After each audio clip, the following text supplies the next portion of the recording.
Okay. Ngayon, ito na ngayon ang masaklap dito. Akala ng mga umiidolo kay talagang ang hangarin lang niya ay linisin yung lipunan para matanggal yung krimen. Hindi po. Ito nakalap namin na mga ebidensya, testigo, mga tagaloob niya.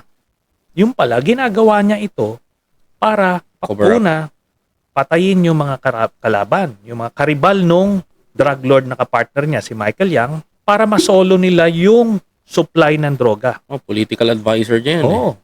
Di ba? Ginawa niya, inarbor niya. Oh, may Kernel, si Kernel Asierto, Drug Enforcement Group ng PNP.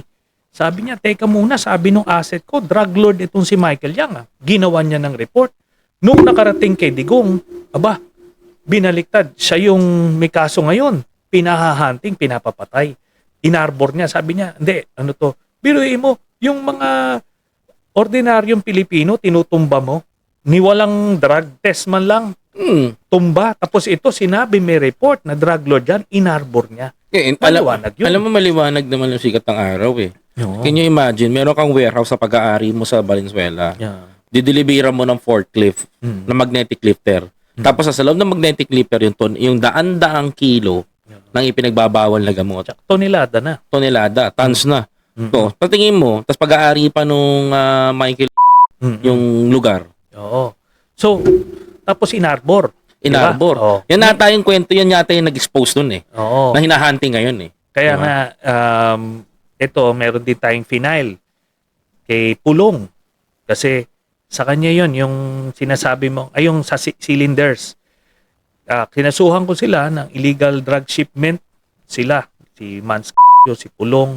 Ayan, andyan na yan, nakasalang na yan. Baka lumabas din yan, baka mauna pa yan. Ano? Sana. Biruin mo, anak mo, kasangkot. Diba?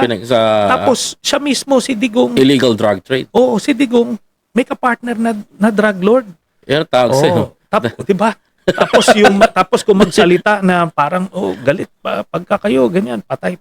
Tapos ngayon, ginawa niya yon, patayin yung karibal, di ba? Para masolo yung supply.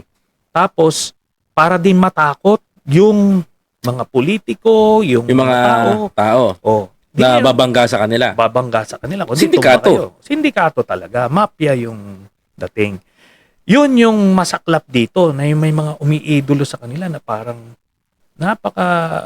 pagka sila lang pinapakinggan mo, parang gagawin mo ng santo eh. Correct. Di ba?